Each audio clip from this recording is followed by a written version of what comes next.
ReZero Web Novel Arc 9 Chapter 52 Aldebaran I. What does the I stand for? Could it be Iris from Wallachia? What intricate storyline could possibly involve her? Just kidding, obviously it's Aldebaran I, which is even more hype because it means that we will have multiple installments of the Aldebaran flashback. And if there is any character that deserves a very long flashback to finally flesh things out and show us, tell us what is going on with this character, then I would say that Al is definitely in the top 3. It's probably Al, Satella, and Flugel, and I think those are the 3 main, and Echidna of course, so four main mysteries, which they're probably all interconnected anyway, but those are the main mysteries of ReZero, and it is time for us to delve deep into the boy in the helmet, Al.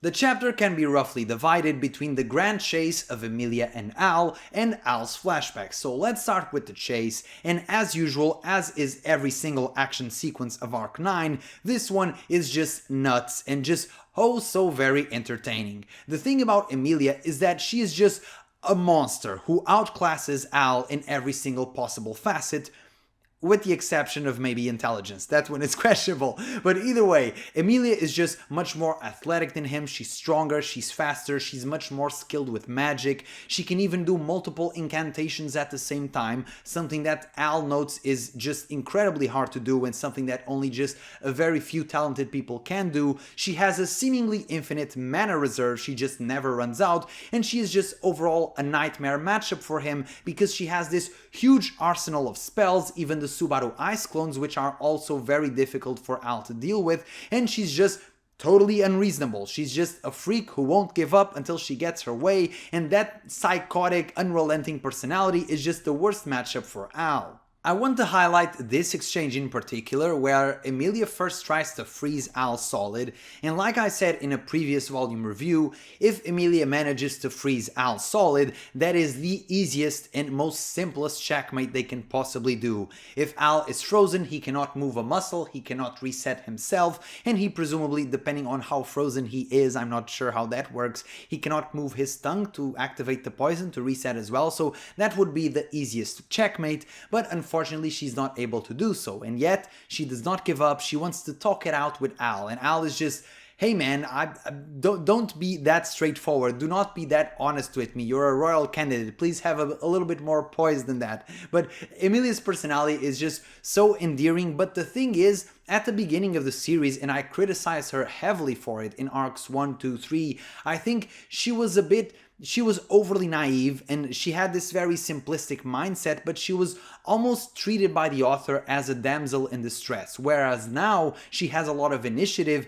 and yes, she still keeps that cutesy, straightforward way of Emilia thinking, but she is much more proactive about it, and I think that simple change makes all the difference in me appreciating her character. We see that throughout the fight. Al tries a little bit of everything. He even tries using a debuff tactic. He even uses Hands of Rock, which it is not mentioned, but I think it's a little bit of a fun Easter egg because Al mentioned the other witches in this flashback, so perhaps he has seen Sekhmet in action, in which case maybe he tried to visualize her hands as a sort of mental framework for him to do the Hands of Rock. Just a thing I noticed. Maybe there's nothing there, just something I'm spitballing here. But either way, Al tries his damnedest, he tries his best, and it's just not enough because the skill gap is just too big. Emilia is just a freak of nature, and we saw glimpses of this, for example, in Arc 8, in which there was a very tense moment where Al was just screwed against Ceci, because no matter how many resets he had, he would never be able to beat Ceci. The skill gap is just enormous. It's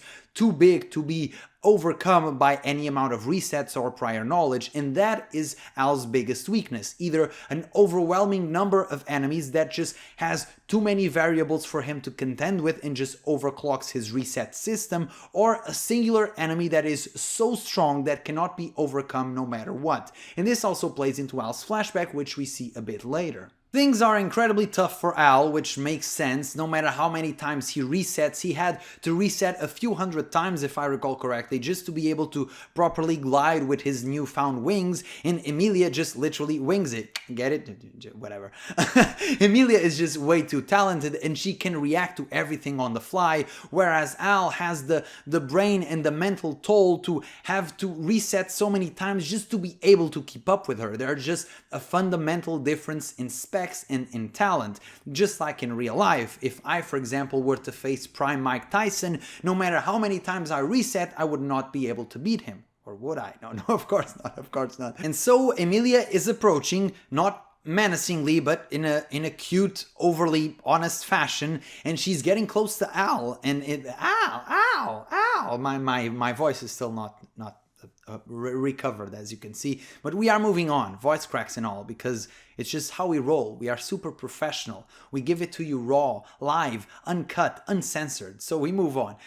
Anyway, where was I? Emilia is slowly approaching Al, and it's getting very tense right at the end because Al is seemingly unable to stop her or hold her off for enough time, but he's also physically very close to his objective. We still don't know concretely what he wants, but physically speaking, he's very, very close to his destination. So will he be able to win, or will he lose? Will Emilia be able to stop him by herself, or will she be frustrated and lose? Will this frustration mark a character shift in the story moving forward for Emilia? That would also be very interesting. I don't see Emilia necessarily becoming someone dark or jaded or nihilistic, but I do see Emilia having a traumatic event in her life, because she hasn't had enough yet, but having a traumatic event in regards to Subaru that maybe marks a shift in her personality a little bit. I would be curious to see that. This chapter's chase ends once again in a cliffhanger where, if everything else fails, Al just hurls a huge rock at you. And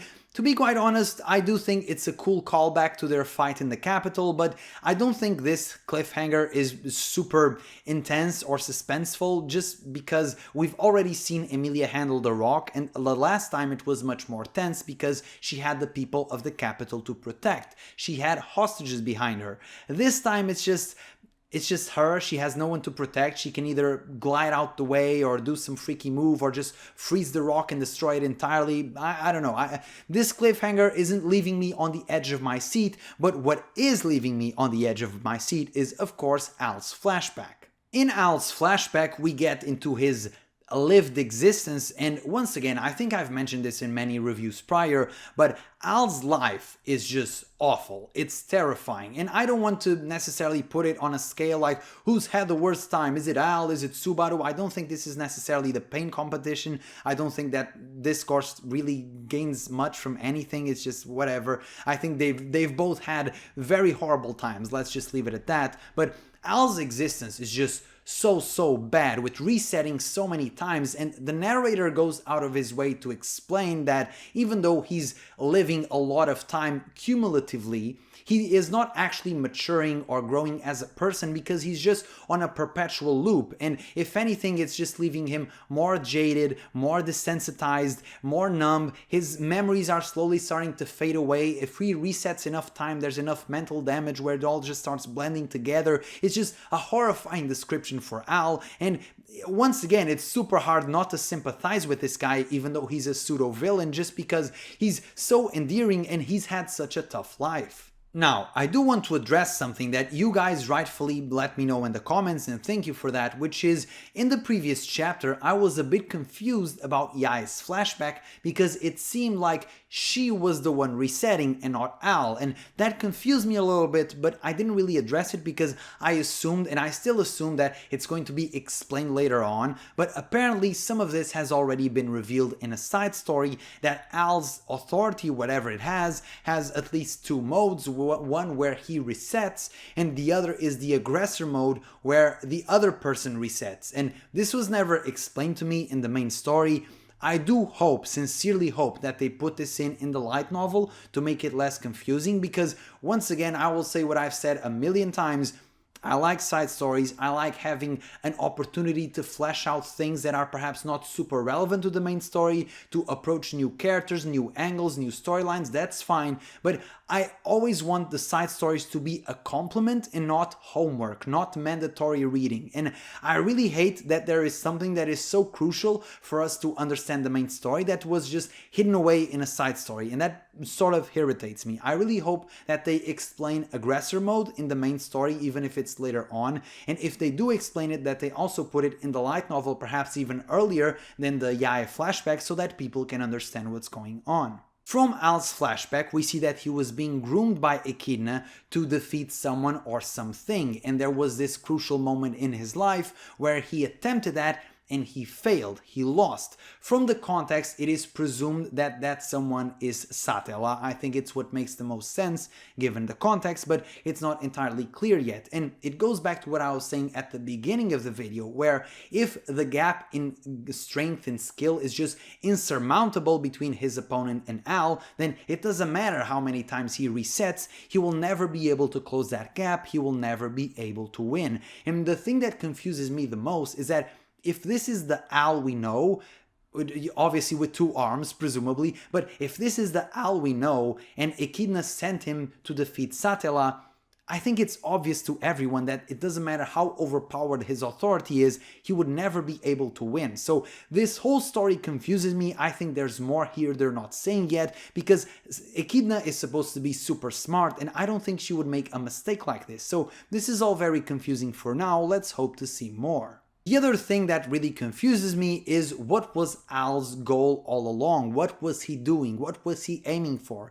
Was it something like he was in genuine love with Priscilla and just wanted to follow her and make her queen, and once that fell apart he just went back to the original plan and decided to take it out on Subaru somehow? Or what's happening here? Because his thoughts, his very thoughts are very contradictory. You see, there's a lot of gaps in things where he contradicts himself, and even in his actions, I'm not entirely sure what he's aiming for and what he wants at this point. To add to all of these contradictions, we have of course Echidna, and no, I could not find a more flattering image of Echidna. This was the best I could do, guys, okay? So for all you Echidna fans, it's just a technical difficulty, okay? Well, let's just leave it at that. But either way, Echidna is once again as villainous as they come, in a very detached, very unemotional way. She just does evil things, but she almost does it out of curiosity to experiment. She doesn't really think much about the morality of it. For example, she had to test Al's authority and made him reset 1,000,000 times. And really, Echidna, 1,000,000? Was that totally necessary? Is that not just exceedingly evil for no reason? But once again, it's Echidna. And much like Al, Echidna also engages in a lot of confusing or contradictory behavior. She, on one hand, is very stern with Al and wants him to follow her will, but on the other, she tells him, hey, do you really want to do this? Do you want to just go away? Like, what? That's strange. And then she keeps saying this thing of, nobody can defeat you, who I created, and okay, but we just saw him being defeated, and she even reiterated this after he was defeated. So is she lying? Is she trying to brainwash him to just be absurdly confident in his own ability? Does she actually believe what she's saying? Is she lying again? It's all so confusing. Echidna is a very, very puzzling character. To make things even more confusing, she has this very peculiar line where she mentions the one who created Beatrice, as if it's not her. So if it's not her, then who is it then? Are there multiple Echidnas? We sort of knew this because we have the Sphinx as Echidna in Arc 8, we have the Echidna in the Castle of Dreams that Subaru met, then we have, and also Emilia met, that is confirmed not to be the Echidna that was in the tomb, because Emilia also saw that one and said it was a different person. How many Echidnas are there? And then there's Omega. It's just, how many Echidnas are there? What is going on? And are they all working for the same objective? Is it a sort of thing where she sort of just split her consciousness, her very soul? Or are they acting with different interests in mind? Oh, and also there's the Anastasia Echidna. How many Echidnas are there? Just, I'm losing track of it. Either way, this is all very confusing, and I think Echidna's flashback has a lot going for it, because it has to explain so many things and make the story finally make sense, because once the Echidna piece of the puzzle is revealed, I think a lot of the lore in ReZero will finally start to be cleared up. Regardless if there are multiple Echidnas or not, I'm going to say this right now, this is my opinion. I think Echidna, having her tentacles all over the story and being who she is, in my mind, the perfect endgame villain. I would really not like the idea of her being redeemed in some way.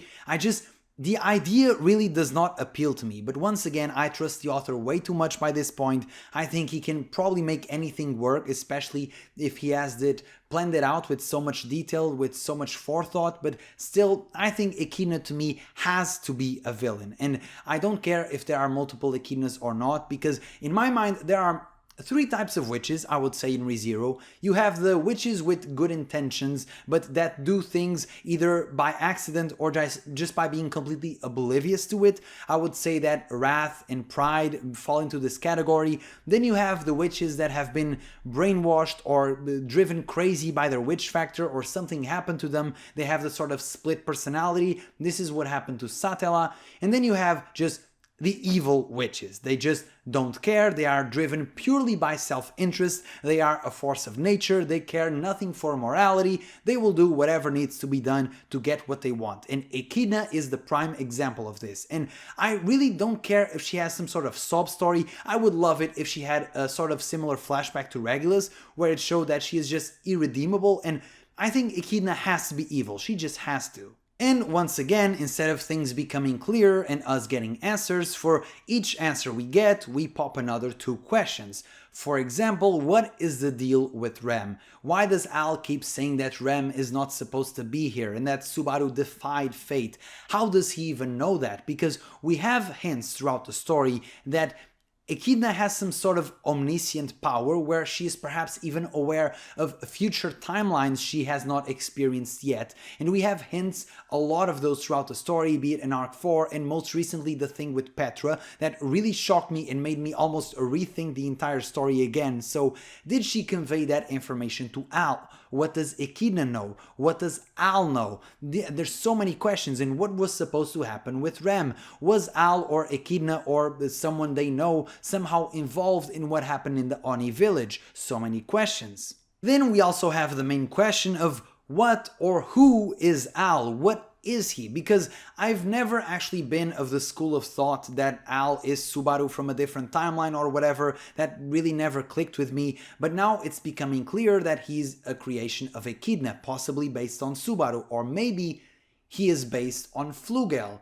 because it can be both. It can be either Flugel at the time he was alive 400 years ago, or Subaru, since Echidna presumably can see into the future. But if he is a copy of Flugel, is Flugel actually Subaru? And is it just an incredibly giant time loop?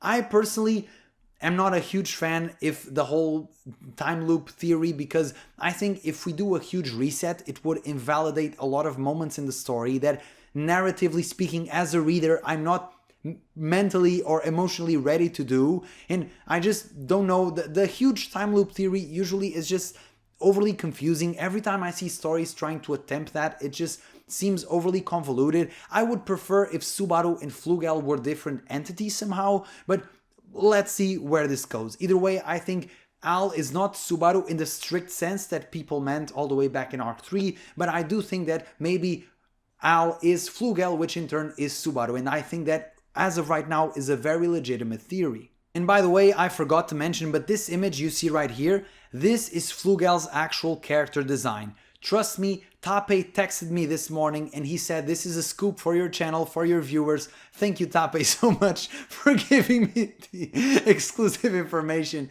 And yeah, this is Flugel's actual character design, okay? Trust me, I know what I'm saying.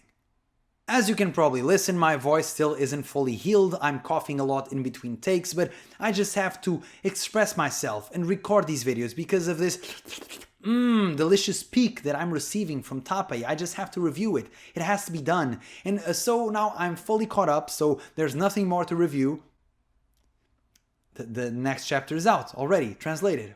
Okay, call your mother, call your father, call your grandmother, call everybody you know. Tell him to hit subscribe, hit the notification bell, because next review will come out this week. Probably not tomorrow, but we will see when I have time to do it. So I'll record the video next week. Until then, thank you so much for watching. As usual, leave your thoughts in the chapter in the comment section below. Leave a like, subscribe, and ciao!